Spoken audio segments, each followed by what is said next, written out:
Tokyo.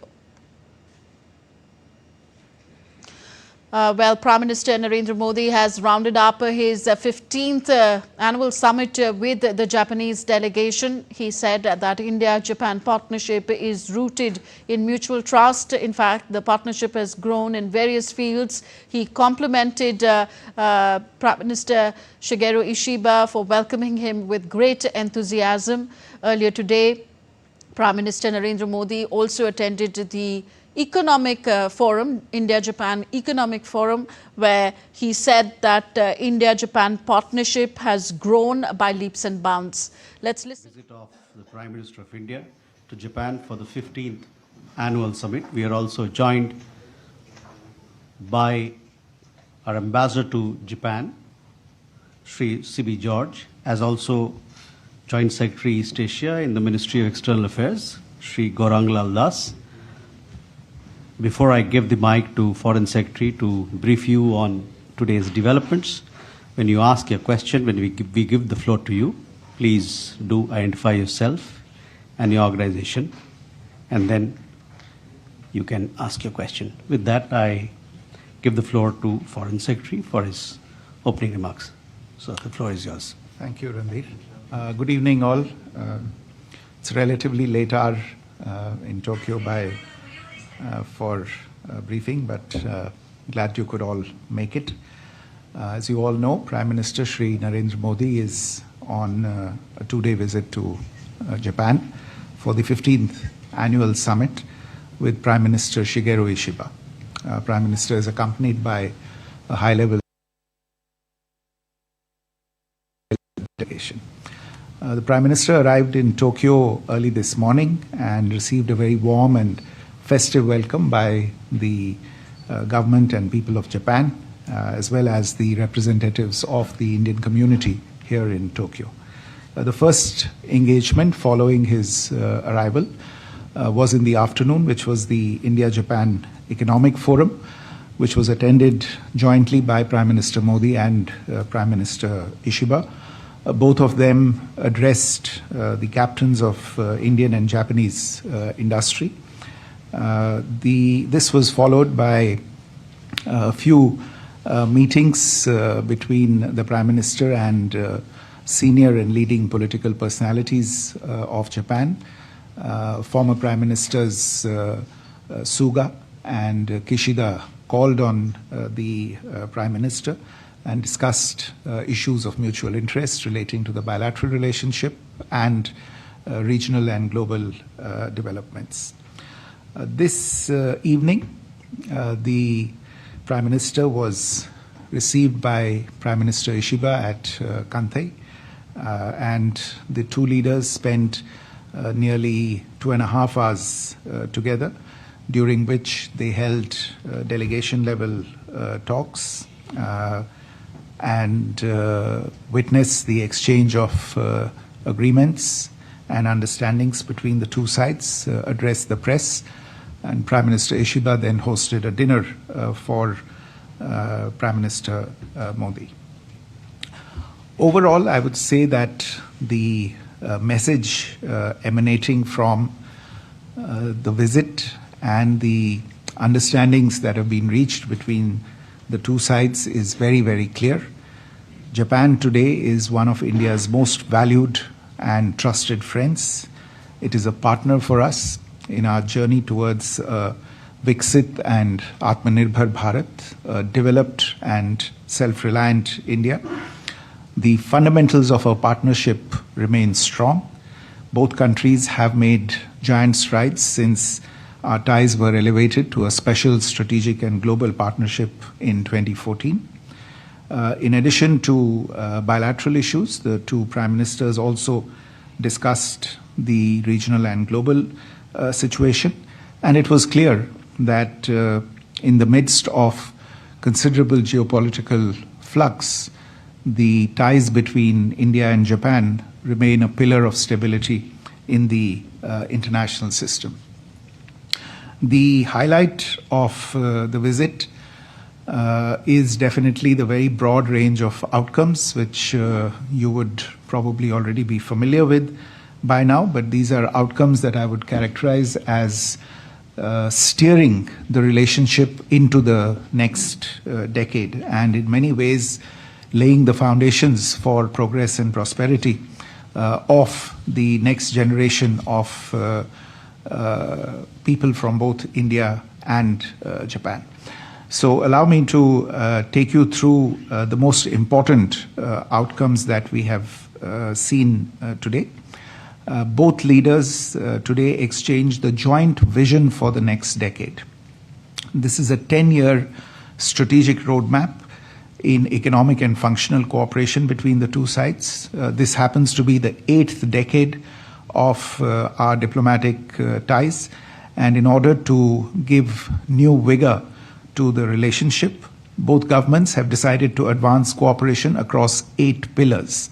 And these pillars are economic relations, economic security, mobility, ecological sustainability, technology and innovation, health, people-to-people exchanges, and partnerships between Indian states and Japanese prefectures.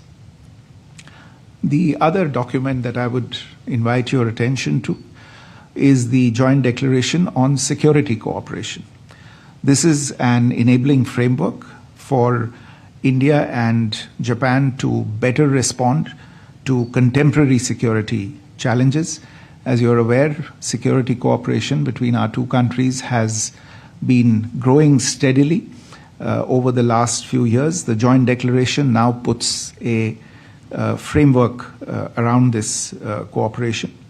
An important feature of this particular document is the broad concept of security that it embodies, which includes cooperation on cybersecurity, counterterrorism, defense industry, research and development, and closer cooperation on security issues in multilateral groupings. One of the new features of the security engagement between the two countries will be an institutionalized dialogue for the first time between the national security advisors of the two countries, as well as greater engagement between the joint staffs of the two countries.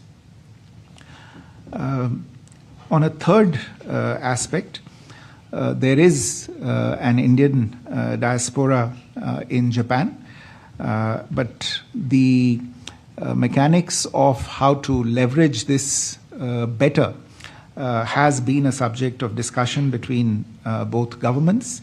And we find that one of the outcomes of these discussions is the discovery of a natural complementarity between the two sides of what it is that India can provide at this point in time and what it is that Japanese society, Japanese economy, Japanese business needs at this point in time.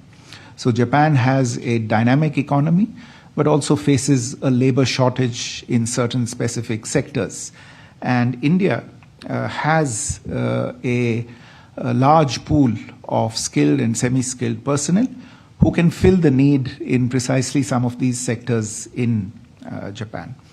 And therefore, I am happy to share that the two sides today concluded an important action plan on human resource exchange, which sets a headline number of two-way exchange of people of 500,000 over the next 5 years, including 50,000 skilled and semi-skilled personnel from India to Japan.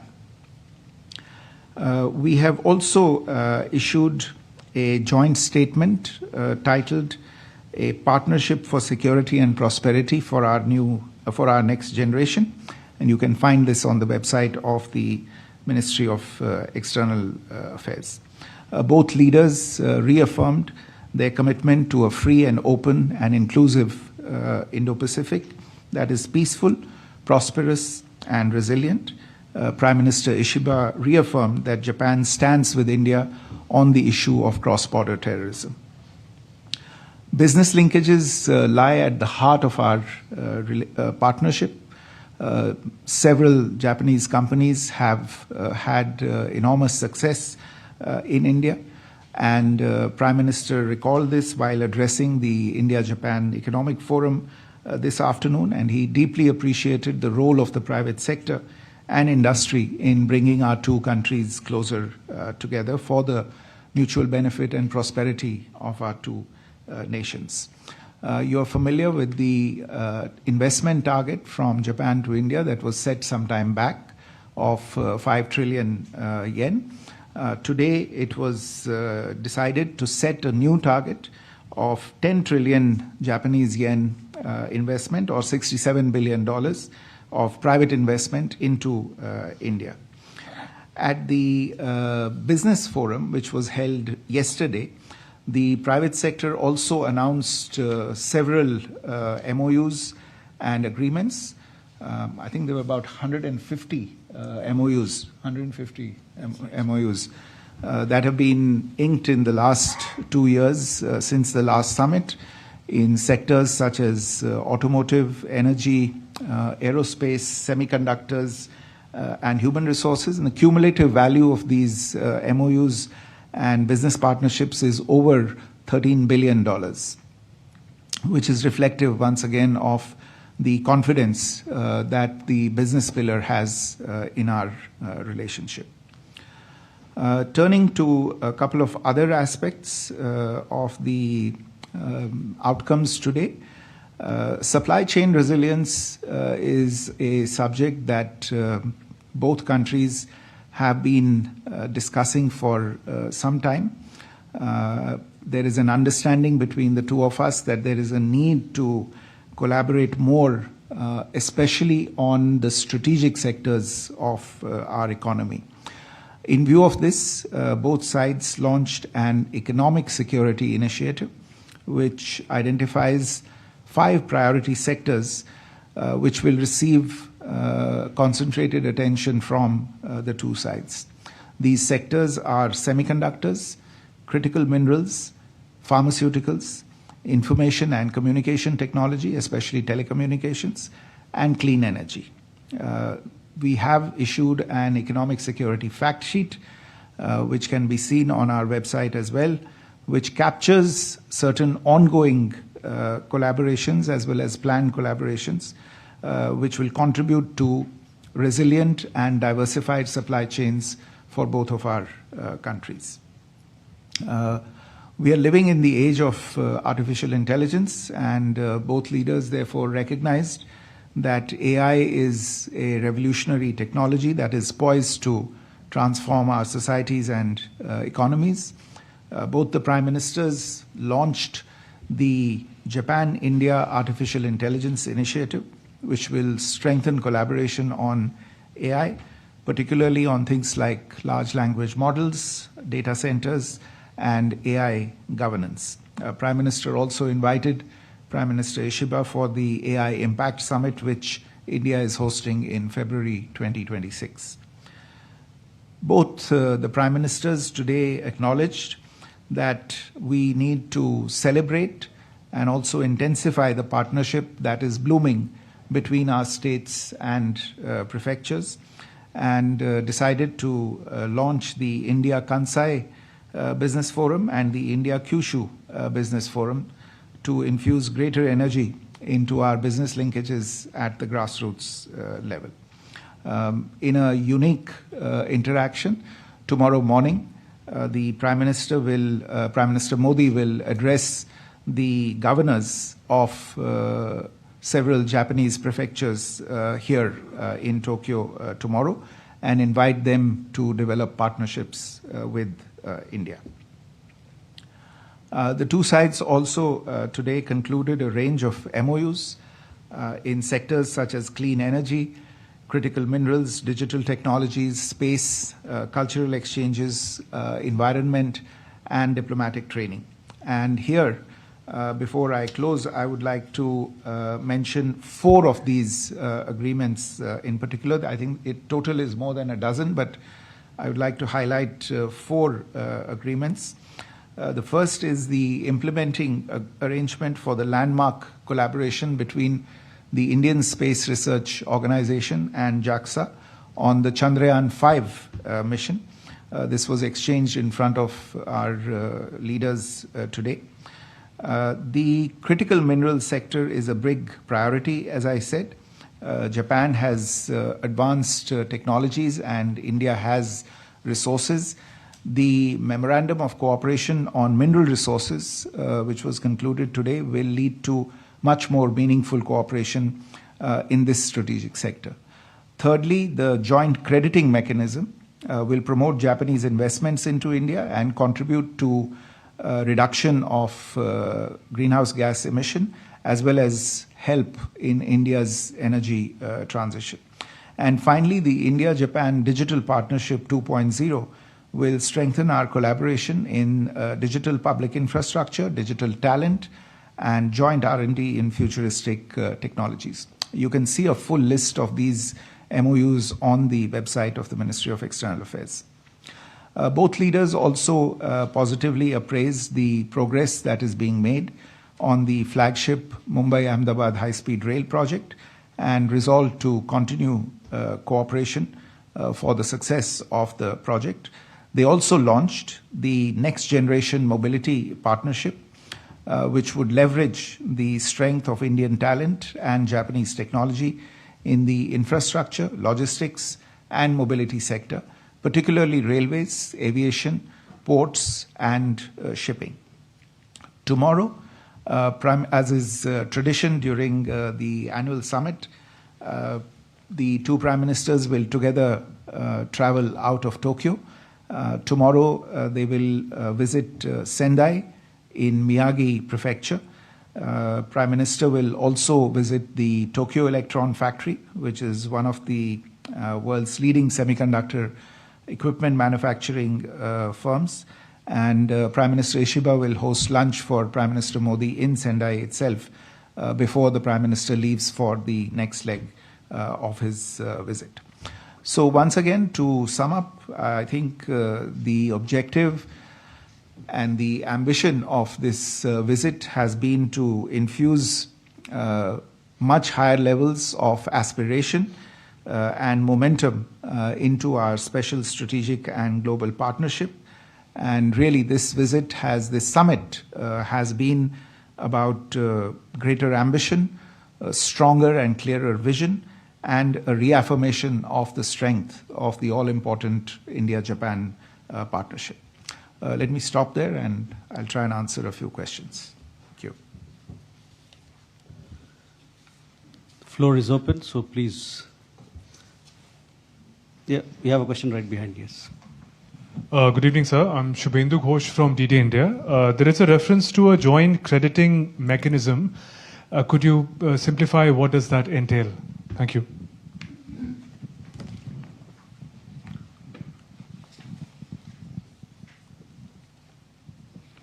Any more questions? Yeah, Kiran. Hi, sir. Could you please specify what are the areas where the 10 trillion yen Japanese investment is supposed to go? And secondly, was there any discussion on the quadrilateral security dialogue, given that India is supposed to be holding this summit later this year, and both India and Japan are the key partners in the grouping? Thank you.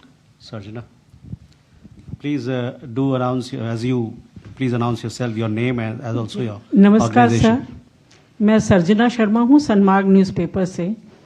मेरा question foreign secretary sir से. Sir, जलवायु परिवर्तन पर एक समझौता हुआ और ये आज पूरी दुनिया के लिए बहुत चिंता का विषय है. तरह तरह की फ्लड, गर्मी, तो इसमें क्या मैकेनिज्म भारत और जापान इसमें डेवलप करेंगे ताकि इस नेचर डिजास्टर से निपटा जा सके? You have a question there. Yeah, please. नमस्कार sir. Please, the question. Plus. Yeah, go ahead. Please go ahead. Okay, thank you so much. And I correspondent, my name is Itagaki, and so I have one question. In the beginning of meeting and also in the press conference, Mr. Modi mentioned about the strong relationship between Indian state and Japanese municipal government.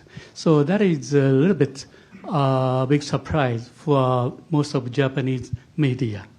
And so also now explained about the tomorrow this the relationship will be strengthened by Mr. Modi. So I want to know about this kind of relationship living from government, Japanese municipal government, and also Indian states. The relationship will be strengthened, and also I'd like to know about tomorrow's treatment to strong it. Can I expect your answer? Thank you so much. You can take sir one question there. नमस्कार पीछे हाँ बोलिए आप. नमस्कार sir, मैं ओम अवस्थी हूँ आकाशवाणी समाचार से. आपने सर जापान डिजिटल पार्टनरशिप 2.0 की बात की, उसके तहत किस तरह के कदम उठाए जाएंगे, उस पर थोड़ी जानकारी दें. Sir, we'll come back for more questions.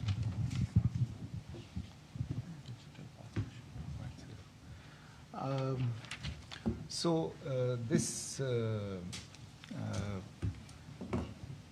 शुभेंदु's question on the joint crediting mechanism, मेरे विचार में शायद सर्जना आपका सवाल भी इसी को लेके है, क्योंकि जलवायु परिवर्तन को लेके जो समझौता हुआ है वो यही joint crediting mechanism का समझौता हुआ है. तो the joint crediting mechanism is essentially an instrument to facilitate the diffusion of decarbonizing technologies, products, systems, and infrastructure, essentially allowing Japanese companies that make investments in these fields in India it'll help us, of course, in India to meet our greenhouse gas emission reduction goals and promote Japanese investment in India as well. It allows the crediting mechanism allows the two governments to jointly account for carbon reducing measures, and it creates another avenue for green investment by Japanese entities into India. Insofar as the question on the 10 trillion yen investment is concerned, look, we have not set or connected any particular areas to this investment. As you are aware, the investment is eventually going to be made by private companies, and private companies will decide the areas most suited. But if you look at everything else that we have done during the course of this visit, for instance, the areas that I highlighted insofar as the economic security initiative is concerned, or the 8 pillars of the joint vision document, I think you have a fair idea of where the investment is likely to be directed. On the issue of the Quad, yes, both Prime Ministers noted that it was an important forum for discussions and agreed to remain in close touch on this particular issue. With regard to the question on engagement between states and prefectures, this is something that we have similar mechanisms with other countries where relationships are encouraged either between cities or provinces through agreement, of course, between the national governments. It helps in promoting tourism, promoting cultural exchanges, promoting people-to-people exchanges, and above all, it can also help in business promotion between the two countries. So this is what the intention is. Our ambassador here has been working on and promoting the connection between states in India and prefectures in Japan. If I'm not mistaken, you've been to every single prefecture in Japan. So he's very well equipped to drive this cooperation. But yes, tomorrow's event is going to be a very, very unique event when the Prime Minister will have the opportunity to address a group of governors from these prefectures, and I'm sure that there'll be some very good ideas that will come out of this interaction. So there was a question about digital 2.0. Digital partnership. Oh, okay. Yeah, the Digital Partnership 2.0 is essentially to take forward our existing partnership in this area. A lot of it will involve talent in the digital field, as well as promoting engagement between enterprises, business enterprises of the two sides that are specifically focused on the digital space. We have agreed to cooperate in digital public infrastructure, for instance, and going forward, there is going to be a lot of cooperation on AI between the two sides as part of the India-Japan joint vision on AI. So I would imagine that the Digital Partnership 2.0 will cover a lot of these areas as well. Okay, we have a question here. Hi, good evening. My name is Kenji. I'm with Japan Forward. I have a question for Mr. Secretary Misery. The Joint Security Declaration this afternoon mentions deepening Quad Alliance, and you also mentioned about how the two countries reaffirmed free and open Indo-Pacific. How do you think the intensifying trade tension with Washington and India will impact these sort of security architecture in East Asia? And how does India seek to balance its relationship between Beijing and Washington? Mm-hmm. You have a question right behind. Sir नमस्ते, मैं अरुण हूँ DD news से।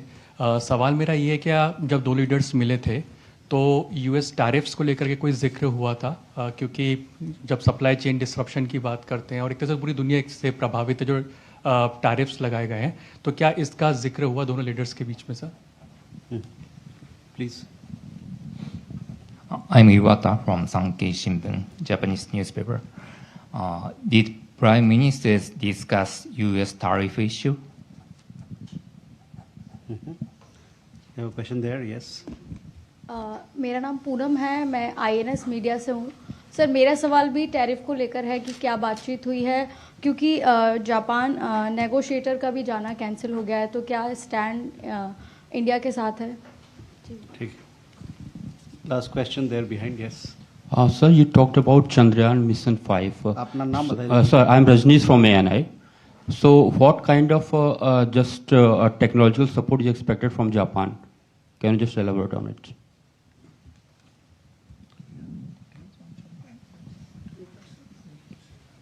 Yeah. Okay.